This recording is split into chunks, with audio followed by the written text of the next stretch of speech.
बिस्मिल्लाहिर्रहमानिर्रहीम। Last time हमने homogeneous function पढ़ा था और नॉन होमोजीनियस फंक्शन पढ़ा था। चेक किया था कि होमोजीनियस फंक्शन कैसे सॉल्व करते हैं, कैसे चेक करते हैं होमोजीनियस फंक्शन। उस टाइम हमने देखा था कि हम एक्स पे एक्स में टी ऑफ एक्स पुट करके देखते हैं और वाई में टी ऑफ वाई पुट करके देखते हैं। वो उसको सॉल्व करने के बाद उसको सॉल्व करने के बाद जो आंसर ओरिजिनल फंक्शन आ जाता था, हम कहते थे ये फंक्शन है होमोजीनियस। ओके, बट लेकिन कुछ चीज़ें मैंने आपको कराई थी और कुछ चीज़ें मैंने स्किप करवाई थी। स्किप नहीं, मैंने कहा था बाद में करेंगे। वो मैंने देखा है आपके सिलेबस में कुछ चीज़ें शामिल नहीं हैं। और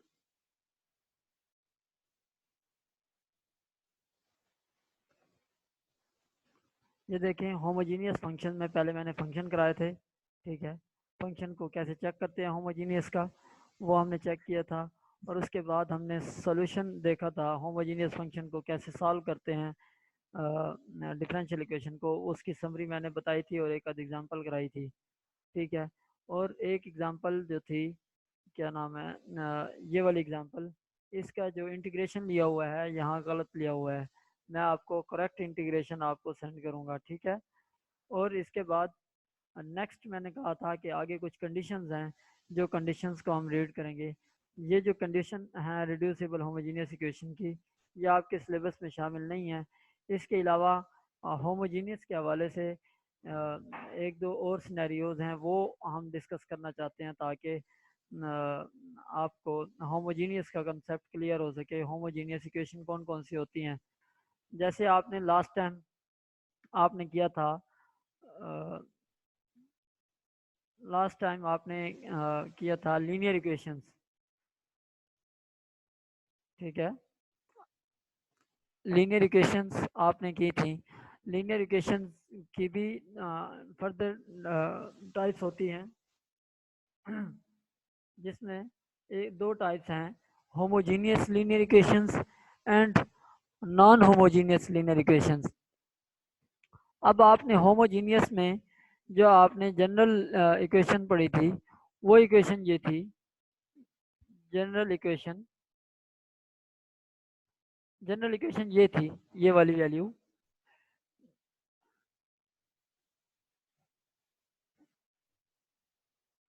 ये थी आपकी जनरल इक्वेशंस। ठीक है, और ये थी आपके पास standard form of the equations. Okay, अगर मैं यहाँ होमोजीनियस की बात करूँ, इस टाइम ये है लीनियर ऑर्डिनरी डिफरेंशियल इक्वेशन। अगर मैं होमोजीनियस की बात करूँ तो हमारे पास ये फंक्शन, ये जो जी ऑफ एक्स है, जी ऑफ एक्स, ये हो जाएगा इक्वल टू ज़ीरो। अगर होमोजीनियस लीनियर डिफरेंशियल इक्वेशन की बात करूं, तब ये हमारे पास ये फंक्शन हो जाएगा ज़ीरो, यानी कि ये वाली टर्म हमारी हो जाएगी ज़ीरो। फिर ये जो लीनियर इक्वेशन होगी वो कहलाएगी होमोजीनियस लीनियर इक्वेशन। ठीक है, इसको भी सॉल्व करने का एक अलग मेथड है। ठीक है, और इस तरह अगर आपके पास स्टैंडर्ड फॉर्म है, स्टैंडर्ड फॉर्म में भी एफ ऑफ एक्स क्या हो जाएगा, एफ ऑफ एक्स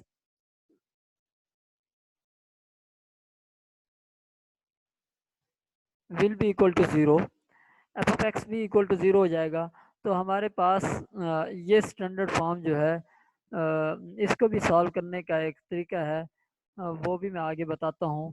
डिफरेंट तरीके, दो डिफरेंट मेथड से हम सॉल्व कर सकते हैं, इसमें से कोई भी आप चूज़ कर लें। ठीक है, अगर आपके पास ये G of x is not equal to zero है, या F of x not equal to zero है, फिर ये जो इक्वेशन होगी नॉन होमोजीनियस लीनियर इक्वेशन होगी।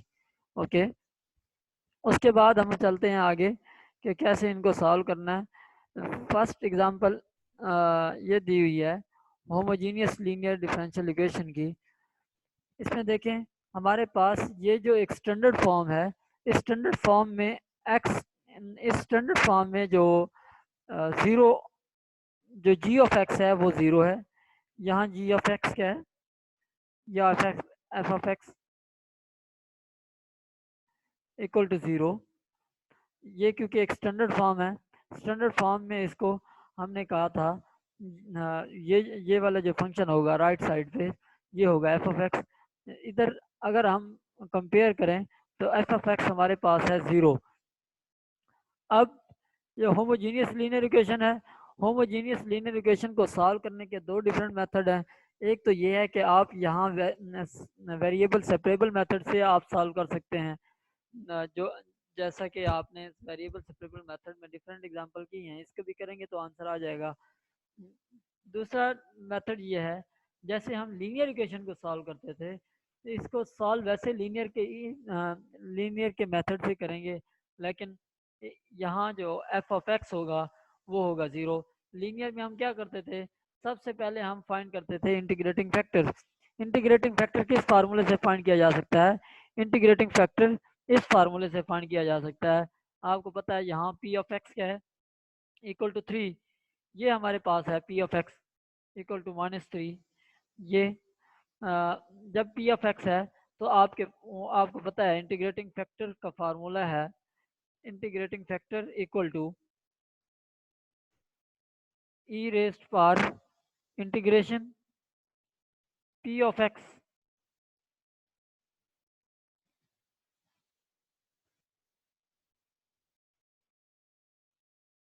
P of X D X. Okay, अगर आपने -3 अगर इसमें आप -3 रखें और इंटीग्रेट कर दें तो आपके पास ये वाला फंक्शन आएगा। This is integrating factor.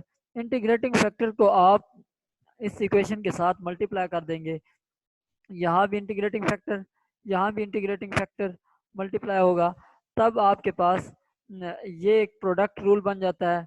और प्रोडक्ट रूल को आप इसको समराइज करके इसको बंद करेंगे और इक्वल टू 0 कर देंगे और फिर इसकी इंटीग्रेशन ले लेंगे। जैसे वो प्रोसीजर है लीनियर इक्वेशन को सॉल्व करने का, उसी प्रोसीजर से हम सॉल्व करके ये वाला आंसर ले सकते हैं।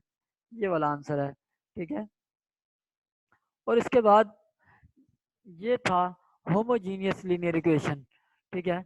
अगर मैं बात करूं नॉन होमोजीनियस लीनियर इक्वेशन की, नॉन होमोजीनियस लीनियर इक्वेशन वो वाली इक्वेशंस वही होती हैं जो आप सॉल्व कर चुके हैं। ये है solving the non homogeneous linear equation. इसमें देखें एफ ऑफ एक्स हमारा क्या है, एफ ऑफ एक्स हमारा है नॉन जीरो।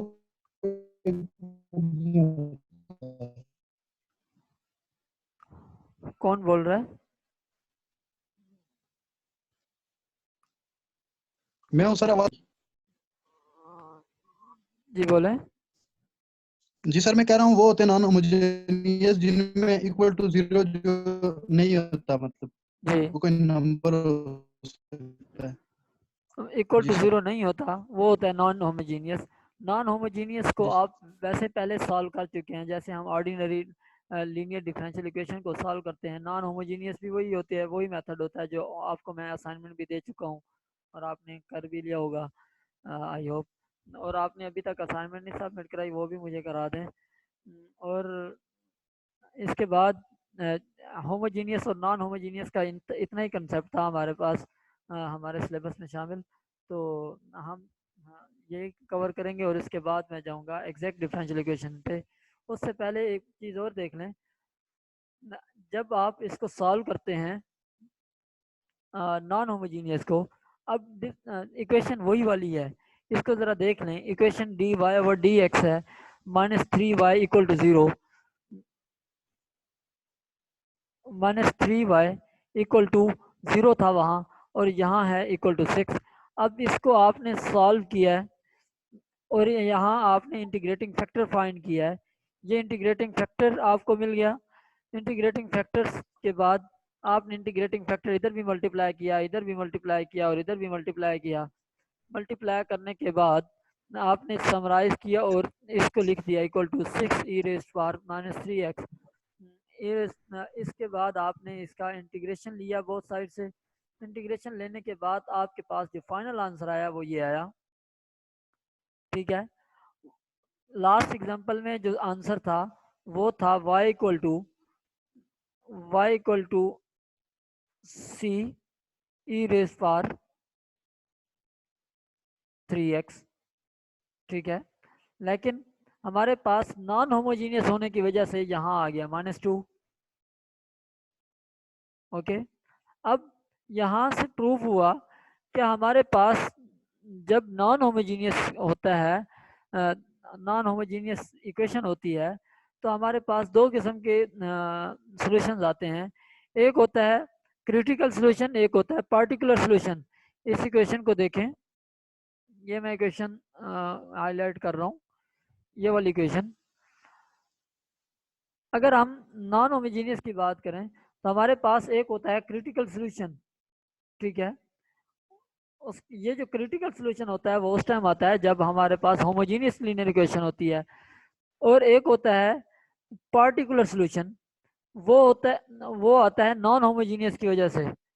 पार्टिकुलर सॉल्यूशन, जब ये इन दोनों सॉल्यूशन को हम ऐड कर दें तो हमारे पास एक जनरल सॉल्यूशन बनता है y equal to Y C plus Y P, okay. इसके बाद आगे चलते हैं और इसमें ये देखें, जो वाई पी है वो हमारे पास वाई पी इक्वल टू -2 है, और वाई सी हमारे पास क्या होता है, ये हमारे पास वाई सी जो हमारा क्रिटिकल सोल्यूशन था। इन दोनों सोल्यूशन को जब हम ऐड करेंगे तो हमारे पास एक फाइनल सोल्यूशन होगा जिसको हम जनरल सोल्यूशन भी कहते हैं, ठीक है। और इसके बाद ये थोड़ी सी थ्योरी है, इसको आप देख लेंगे। और ये जनरल सोल्यूशन का कंसेप्ट दिया हुआ है। ये वैसे ही क्या नाम है, वही एग्जांपल्स हैं जो आपने पहले की हुई हैं। इसमें कोई ज़्यादा मसला नहीं है। हम असल में जाना चाह रहे हैं एग्जैक्ट डिफरेंशियल इक्वेशंस पर। एग्जैक्ट डिफरेंशियल इक्वेशंस क्या होती हैं वो मैं आज आपको बताऊंगा।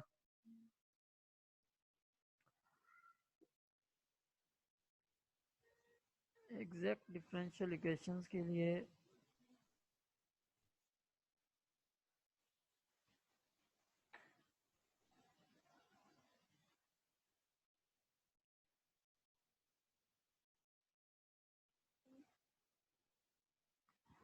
अच्छा, थोड़ी देर पहले मैंने ग्रुप में ये पीडीएफ सेंड किया है। सबको मिल गया ये पीडीएफ? असद? यस सर, मिल गया। सर ठीक है।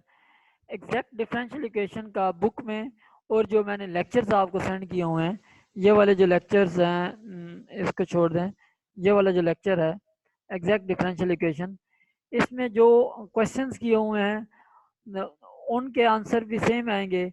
और इसमें जो मेथड दिया हुआ है ये मेथड थोड़ा सा टफ है। वैसे तो मेथड इजी है लेकिन थोड़ा सा टफ है। इस मेथड को मैंने समराइज किया है इस पीडीएफ में ताकि आपको इजीली समझ आ सके, ठीक है। इसीलिए मैं इसको फॉलो कर रहा हूँ। इसमें डिफरेंट एग्जांपल्स हैं वो भी आपने करनी है। और इस पीडीएफ में जितनी भी एग्जांपल्स हैं, इस पीडीएफ में जितनी एग्जांपल्स हैं ये भी आपने सारी करनी है। एग्जांपल्स करने का मेथड सेम है जो मेथड आपको मैं यहाँ से कराना चाह रहा हूँ। अच्छा जी, एग्जैक्ट डिफरेंशियल इक्वेशन होती क्या है? A differential equation is said to be exact होगी अगर ये दो कंडीशन फुलफिल करें। क्या? It can be written in the form of m of xy dx plus n of xy dy equal to 0। अगर इस फॉर्म में एक इक्वेशन हो तो एग्जैक्ट हो सकती है, इस फॉर्म में लिखी जा सकती है। लेकिन उसका जो सेकंड कंडीशन है वो ये है कि partial derivative of m with respect to y equal होना चाहिए partial derivative of n with respect to x, ठीक है। एक कंडीशन ये है कि इस फॉर्म में होनी चाहिए इक्वेशन। दूसरी कंडीशन ये है कि इन दोनों का जो पार्शियल डिफरेंशिएशन है वो इक्वल होना चाहिए। m का partial differentiation with respect to y and partial differentiation of n with respect to x, इनका इक्वल होगा तब हम कहेंगे कि ये जो लीनियर इक्वेशन, गिवन जो लीनियर इक्वेशन है वो एग्जैक्ट है। अब इसको सॉल्व कैसे करना है उसका भी मेथड है, वो मैं आपको बता देता हूँ। सबसे पहले हम करेंगे क्या, जो फर्स्ट स्टेप है उस स्टेप में इंटीग्रेट करेंगे m को with respect to x, first step में हम m वाली जो टर्म्स होंगी उसको इंटीग्रेट करेंगे with respect to x, keeping y as a constant. y को कांस्टेंट के तौर पर ट्रीट करेंगे, यानी कि इसका पार्शियल इंटीग्रेशन करेंगे। पार्शियल इंटीग्रेशन मीन कि हम m की वैल्यूज को with respect to x integrate करेंगे। माइंड में रखना ये बात, भूलना जाना। और y को एज अ कांस्टेंट ट्रीट करेंगे। और इसके बाद जो नेक्स्ट स्टेप है, हम इंटीग्रेट करेंगे n वाली टर्म्स को with respect to x, with respect to y sorry, n वाली टर्म्स को हमने इंटीग्रेट करना है विद रिस्पेक्ट टू y। वो भी वो टर्म्स जिन टर्म्स में x की वैल्यूज नहीं है, those terms of n which not contain x। Okay, I hope के बात समझ आ गई होगी कि फर्स्ट कंडीशन ये है, बड़ी इंपॉर्टेंट कंडीशन है कि आपने इम्पोर्टेंट स्टेप है ये, मैं स्टेप बता रहा हूँ आपको कि एग्जैक्ट डिफरेंशियल इक्वेशन को कैसे सॉल्व करना है उसका। क्योंकि एग्जैक्ट डिफरेंशियल इक्वेशन की फॉर्म ये होगी m into x y d x plus n into x y into d y equal to 0। m is the function of x y, n is the function of x y. हमने m वाले function को integrate करना है with respect to y, with respect to x। m इस function को हमने integrate करना है with respect to x and keeping the y as a constant. और n को हमने इंटीग्रेट करना है इस तरीके से कि जहाँ n को इंटीग्रेट करेंगे विद रिस्पेक्ट टू y, इस तरीके से इंटीग्रेट करेंगे जो जो टर्म्स x, जिन जिन टर्म में x होगा उनको छोड़ देंगे, उनको इंटीग्रेट नहीं करेंगे। जिन जिन टर्म में सिर्फ y होगा उनको हम इंटीग्रेट करेंगे और उन्हीं का रिजल्ट लिखेंगे। ठीक है, वो मैं आपको बता देता हूँ कैसे करना है। फर्स्ट स्टेप, ये दो स्टेप्स हैं, इन दोनों स्टेप्स के बाद हमने करना है इक्वेशन का जो सम होगा, यानी कि इस इंटीग्रेशन का सम, इस इंटीग्रेशन को और इस इंटीग्रेशन को, इन दोनों इक्वेशन को का हम सम कर देंगे। दोनों इक्वेशंस का सम करने के बाद उनको इक्वल कर देंगे एक आर्बिट्रेरी कांस्टेंट के इक्वल। जैसे कि equation of the sum of integrals, sum of integrals equal to the arbitrary constants। Okay, equation के बजाय इधर आप यूं लिखें, equate equate the sum of integrals equal to the arbitrary constant. यानी कि इसका जो आंसर होगा और इसका जो आंसर होगा, इन दोनों को आपने सम करना है और इक्वल कर देना है एक कांस्टेंट के। लेट्स सपोज हमारे पास एक एग्जांपल आ गई है, इस एग्जांपल के थ्रू हम समझेंगे कि ये जो थ्योरी मैंने बताई है आपको, ये क्या बताया। Solve the differential equation 3x square y plus 2 into dx plus 3x cube plus y into dy equal to 0। ये इक्वेशन 1 है। अब ये वाली टर्म देखें, फर्स्ट वाली टर्म जो विद रिस्पेक्ट टू dx है, तो इसको हम कहेंगे m। m is the function of x y, और n, ये n is the function of x y. यहाँ भी y मिसिंग है, इधर y आना चाहिए क्योंकि इधर है 3x स्क्वायर वाई प्लस 2, यहाँ भी 3x स्क्वायर वाई प्लस 2 होना चाहिए। यहाँ n equal to 3x x cube plus y है। अब आपके पास, अब आपने क्या करना है, पहले चेक करना है क्या ये एग्जैक्ट डिफरेंशियल इक्वेशन है या नहीं है। ओके, एग्जैक्ट डिफरेंशियल इक्वेशन को चेक करने के लिए सबसे पहले आपके पास ये दो कंडीशन होनी चाहिए, एक तो ये कंडीशन, दूसरी ये कंडीशन। इस कंडीशन में तो इक्वेशन है पड़ी, आपने खुद देख लिया है, इसमें ये m of x y into d x, n of x y into d y equal to 0, ये वाली फॉर्म है। लेकिन हमने अब ये चेक करना है partial differentiation of m with respect to y should be equal to partial differentiation of n with respect to x। Okay, अब सेकंड कंडीशन को चेक करने के लिए हमने क्या किया, इसका पार्शियल डिफरेंशिएशन लिया m का, ये m है, उसका पार्शियल डिफरेंशिएशन लिया विद रिस्पेक्ट टू y। इसका पार्शियल डिफरेंशिएशन जब लेंगे 3x square y plus 2, 3x square आ जाएगा, और क्योंकि हम डिफरेंशिएशन ले रहे हैं विद रिस्पेक्ट टू y, तो derivative of y with respect to y equal to 1, ये 3x square as a constant आ जाएगा, और ये जो हो जाएगा ये 0 हो जाएगा। यानी कि इसका पार्शियल डिफरेंशिएशन जब इसका हम पार्शियल डिफरेंशिएशन लेंगे तो हमारे पास 3x स्क्वायर आ जाएगा। अगर हम n का पार्शियल डिफरेंशिएशन लें तो हमारे पास फिर भी 3x स्क्वायर आता है। क्यों? क्योंकि हम पार्शियल डिफरेंशिएशन ले रहे हैं विद रिस्पेक्ट टू x। अगर हम x का डिफरेंशिएशन लेंगे 3x स्क्वायर आ जाएगा, और y को एज अ कांस्टेंट ट्रीट करेंगे और इसका डेरिवेटिव हो जाएगा 0। ठीक है, अब ये देखें हमारी फर्स्ट कंडीशन फुलफिल हो गई। Partial derivative of m with respect to y, partial derivative of n with respect to n is equal to with respect to x equal to 3x square. ये दोनों आपस में इक्वल हैं, तो इसका मतलब ये है कि हमारी फर्स्ट कंडीशन भी ट्रू है और सेकंड कंडीशन भी ट्रू है। इसका मतलब ये है equation 1 is an exact differential equation. अब इक्वेशन 1 जो है एग्जैक्ट डिफरेंशियल इक्वेशन तो है, लेकिन हमने इसे सॉल्व नहीं किया। अब यहाँ से सॉल्यूशन हम स्टार्ट कर रहे हैं, पहले हमने सिर्फ चेक किया है।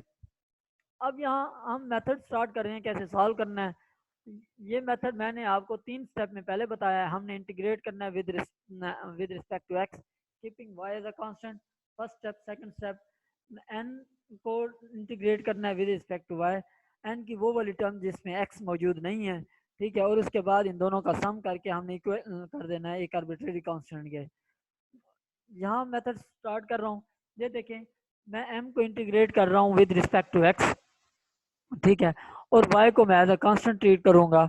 ये देखें 3x स्क्वायर y प्लस 2, ये वाली m की ये इक्वेशन थी 3x square y plus 2, 3x square y plus 2 dx।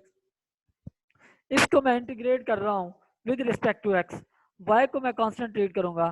3 constant है और y भी कांस्टेंट है, 3 और y तो बाहर आ जाएगी कॉमन, ठीक है, और इसके बाद एक्स स्क्वायर है, एक्स स्क्वायर का इंटीग्रेशन है x cube over 3, okay, plus जहाँ भी 2 है सिर्फ, और इसको हम इंटीग्रेट कर रहे हैं विद रिस्पेक्ट टू एक्स, तो इसका आंसर आ जाएगा 2x। अब ये 3 से कैंसिल हो गया, ठीक है, हमारे पास जब 3 से कैंसिल हो गया तो हमारे पास बचा x cube y into 2x। ये है इक्वेशन नंबर 2। हमने फर्स्ट स्टेप कर लिया और इंटीग्रेट कर लिया with respect to y with respect to x, and y को हमने एज अ कांस्टेंट ट्रीट किया। इसके बाद हमने इंटीग्रेशन करनी है सेकंड स्टेप की, those terms of n which not contain x, n की वो वाली टर्म जिसमें x मौजूद नहीं है उनको हमने इंटीग्रेट करना है with respect to y, okay. अब हमारे पास n की वैल्यू क्या है, n की वैल्यू है एक्स क्यूब प्लस वाई। अब हमने इंटीग्रेट n की वो वाली टर्म करनी है जिसमें x मौजूद नहीं है, वो सिर्फ ये है y। ये देखें इधर मैंने सिर्फ y को इंटीग्रेट किया क्योंकि फर्स्ट टर्म में x मौजूद था तो उसको मैंने एक्सक्लूड कर दिया। अब इसकी हमने इंटीग्रेशन ले ली, इंटीग्रेशन लेंगे y square by 2, this is equation number 3, equation number 3 हो गई। और इसके बाद हम क्या करेंगे, इक्वेशन 3 और 2 को इक्वल कर देंगे, सम करके इक्वल कर देंगे एक आर्बिट्रेरी कांस्टेंट के। अब ये देखिए इक्वेशन नंबर 2 है x cube plus y, x cube plus x cube y plus 2x, x cube y plus 2x plus y square by 2 plus y square by 2 equal to C1। यहाँ तक किसी का कोई क्वेश्चन हो तो वो मुझे बता सकता है। सर मेरी आवाज आ रही है? जी आ रही है। जी सर, ये आर्बिट्ररी कांस्टेंट है सर, क्या मराद है? आर्बिट्रेरी कांस्टेंट एक ऐसा कांस्टेंट होता है जिसकी कोई भी वैल्यू हो सकती है। आपको पता है जब आप इंटीग्रेशन लेते होते हैं तो आप लेट्स सपोज इसकी अगर मैं प्रॉपर इंटीग्रेशन लूँ वाई स्क्र प्लस सी करेंगे ना आप इसे, जब आप प्लस सी करेंगे तो सी एक एरर होता है। जब आप किसी चीज़ का इंटीग्रेशन लेते हैं कोई ना कोई उसके एरर रह जाते हैं, वो जो जी एरर्स सर। होते हैं हम उनको टैकल करते हैं आर्बिट्रेरी कांस्टेंट्स के अंदर। ओके जी सर। सर एक और क्वेश्चन है कि ऊपर जो पार्शियल वाला मेथड सर लगाया है जी। सर, तो उसमें क्वोशिएंट रूल नहीं सर लगेगा, वो जो आपने इंटीग्रेट किया है क्या तो चीज़? ये डेरिवेटिव वाला? सर जो लिया है। जी जी। हाँ जी, इसका जब मैंने डेरिवेटिव लिया है, ये मैंने सिंपल डेरिवेटिव लिया है लेकिन y को एज अ कांस्टेंट ट्रीट किया है। अगर नहीं, x को एज अ कांस्टेंट ट्रीट किया है यहाँ, क्योंकि विद रिस्पेक्ट टू y ले रहे हैं, तो यहाँ मैं जी सर। x को कांस्टेंट ट्रीट कर रहा हूँ, और इधर मैं विद रिस्पेक्ट टू x ले रहा हूँ तो y को कांस्टेंट ट्रीट कर रहा हूँ। जब y, यहाँ देखें y जब कांस्टेंट था, आपको पता है कांस्टेंट का डेरिवेटिव जीरो होता है, ठीक है। ठीक। यहाँ जो ठीक है कांस्टेंट ठीक है सर। मल्टीप्लाई हो रहा था तो वो कांस्टेंट बाहर आ गया और हमने यहाँ डेरिवेटिव ले लिया विद रिस्पेक्ट टू y। तो y का derivative with respect to y equal to 1 होता है, और 2 का डेरिवेटिव, वैसे ये कांस्टेंट है तो ये इसका डेरिवेटिव 0 हो जाएगा। यहाँ भी 3x², यहाँ भी 3x²। बात समझ आ गई? ठीक है सर। ठीक है। ये क्वेश्चन, जी जी। ये आपको क्लियर है? जी सर। ओके। अब आपने इसको दे दिया, इसको लिख लिया। इसको लिखने के बाद आपने इसका क्या करना है, इसको सिंपलेस्ट फॉर्म में ले लेना है। सिंपलेस्ट फॉर्म में लेकर, यानी कि ये y/2 है तो 2 आप दोनों तरफ से मल्टीप्लाई कर देंगे। यहाँ हो जाएगा 2x³ into y plus 4x plus y square equal to 2c1, where 2c1 equal to c, ठीक है, इक्वल टू c कर ले करके यहाँ हम लिख देंगे वेयर